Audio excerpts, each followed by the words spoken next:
Hello everyone, and welcome to this board game review for Arkham Horror, the card game. This is from Fantasy Flight Games, as is most of the Arkham Horror or Eldritch Horror stuff. And this is, well, their card game. This is not Call of Cthulhu, the card game, which is also made by them, as I believe that's out of print. I wish it wasn't. This is the LCG, living card game, of Arkham Horror.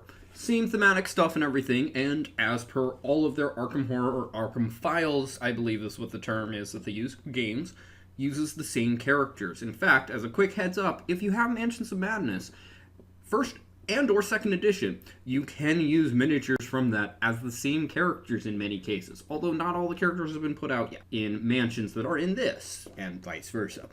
But, on to the actual review. This is, as I said, an LCG, which means it plays like a CCG, but you end up only having, instead of purchasing packs for random cards, buy things like the core box, which is this, expansions or scenario packs.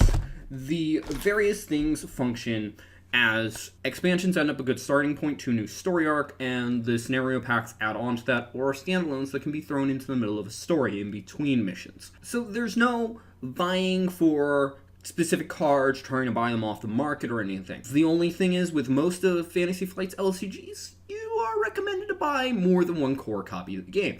Thankfully, unlike a lot of their LCGs, this is recommended to only buy two. In fact, a second copy of the core game is necessary if you wish to play this game at 3 or 4 players. Otherwise, it is only a 1 to 2 player game. For price-wise, that's not too bad. With the cards that come from the expansions and scenario packs, you're fine. You only need one of each if you want to play at 4. If you want every copy available, though, you're going to want to buy, to just you, you're going to want to buy 2 copies of the core game and every expansion and scenario pack to yourself. But I play this game regularly at 3 or 4 players with my friends, and we are just fine as a group. If you want to make sure everybody has the ability to have access to the card limit of every card, you're going to need that. So if you want to play 2 of every copy in everybody's deck, which is the limit, you're going to need to do that. But that's honestly a financial thing you shouldn't need to worry about. As for the gameplay itself, the gameplay is very interesting. Plays somewhat like Mansions of Madness, where you'll get your turn as investigators and be able to take X number of actions. In this case, it's 3 instead of 2 from the standard number of actions. Be it investigate in itself, move around, play cards, or punch the monster, or try to get away. Also, after that, monsters will attack you, and then you'll do some upkeep stuff like you would in most card games. Then comes technically the first phase, but you skip it the first time around. The Mythos phase, where bad things happen. You draw some treachery cards, which is where the main balance comes in with the number of players. There's some cards and some effects that balance based on the number of investigators, not necessarily the number of players. So you can play 2 investigators as 1 player. Not recommended, though. 1 is drawn per player. So if you're playing 4 players, 4 times the number of potential bad things are happening. Not to mention, you all have your own unique positive cards. You also have your own unique bad cards or weaknesses that you have to deal with and are unique to each investigator. On top of the fact you each all have a basic weakness. Some of them can be just like, this is annoying, here's dead. Or some of them can be, you have an internal injury, get rid of this as fast as possible or you're going to bleed out. But gameplay is more story and roleplay focused, but you can completely ignore that if you want to. It's just more built around that. So it gives kind of the Mansions of Madness feel, but it has the more in-depth mechanics of what you can do. It's less of exploring, more about getting things done. This, like many H.P. Lovecraft-themed games, doesn't really empower you so much as it goes, we can fight the darkness, but oh dear God, we're doing this because no one else can. This is a game, when you sit down to it, there is a 50-50 chance, in my guess, like most of the Arkham games, you're going to lose. Unlike the other Arkham games, losing isn't the end of this thing. This is a campaign game. The core game story is only 3 missions, but the expansions and scenario packs that go with them are 8 in total. This is not counting things that can be added in between, not to mention most of these can be played as standalone games instead of just a set of them.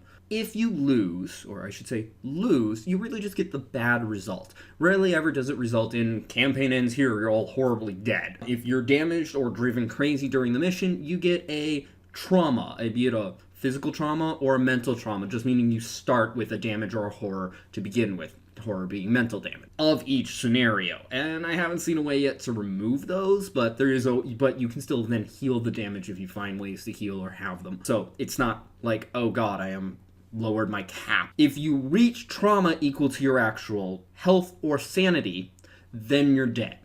You're still not out as a player. Your investigator is dead or driven completely insane, is not usable, you lose all the XP and have to start from scratch. That sounds horrible. And by scratch, I mean your deck has to start from scratch. Which is an important point that I'll get to right after this. That sounds like a bad thing, but really it's just kind of an even level thing, because, well, you're not going to start with the advancements that your investigator made. You're also not starting with the detriments that they gain. And speaking of which, you make advancements. Unlike a lot of these games where you just kind of modify your deck if you succeed, or you're just going from play session to play session with no connection in between, your characters gain XP that you spend on better cards, be it brand new ones or improving the ones you previously had. And you get to modify your deck from in between sessions to try to improve. It's best to play this at least 2 players. Single player is also an option, and, well, to me, that's a selling point. But at the end of the day, playing this at 2, 3, or 4 players is really recommended. The game also has a difficulty slider, which involves one of the better mechanics of the game, the Chaos Bag. Instead of using dice for this game, you use a bag of tokens. Note, a bag is not provided. That is one of the negatives of the game, but there are good apps for this. The Chaos Bag is effectively, at least in most situations, the equivalency of a D16 that isn't 1 through 16. In fact, it's usually at best +2 to a -5 with multiple symbols, including 1 auto failure and 1 elder sign, which is a unique thing to your investigator, that do different things based on the scenario. In the case of all those other symbols, there's 4 other symbols to be precise. So 6 in total, on top of some numbers. Most of the time, stuff is negative, but on all the difficulties, the start of the bag for a campaign is different. Like, as in, easy will have less harsh things in it, like lower negatives and stuff like that, a couple more positives, more zeros than anything, than really anything positive. And on expert, it's just a nightmare. Not to mention on hard and expert, what those tokens do that do things based on the scenario changes to a much more difficult thing, and that's where the real difficulty kicks in. I actually play on easy most of the time. It even recommends, if you want to experience the story, play on easy.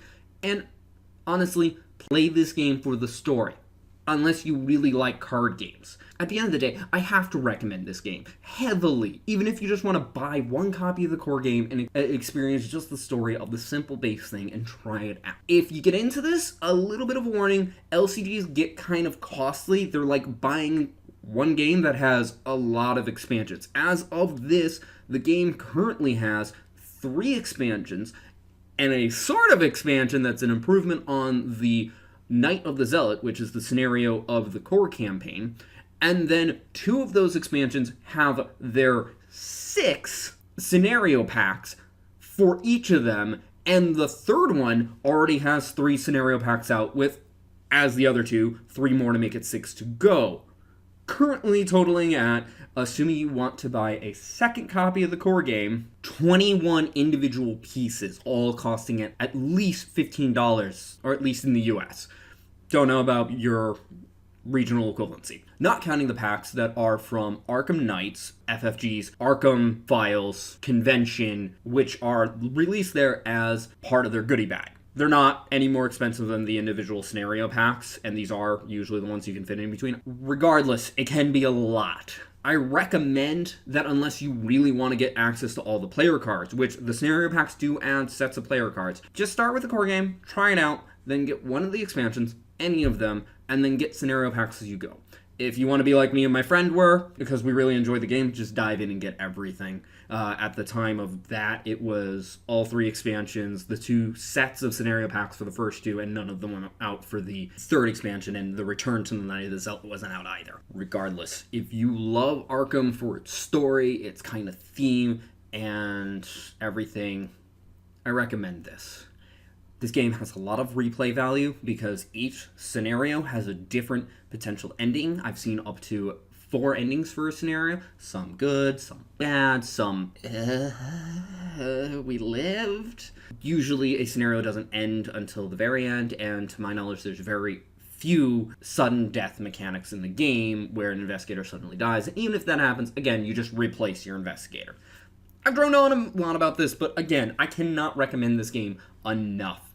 Give it a try. It's not too expensive for just one core game, and if you like it, you can always get more at your own pace. But with that said, that's everything I've got for this. I hope this was helpful. If it was, feel free to press the like button. If you think somebody else will like it, go ahead and share the video.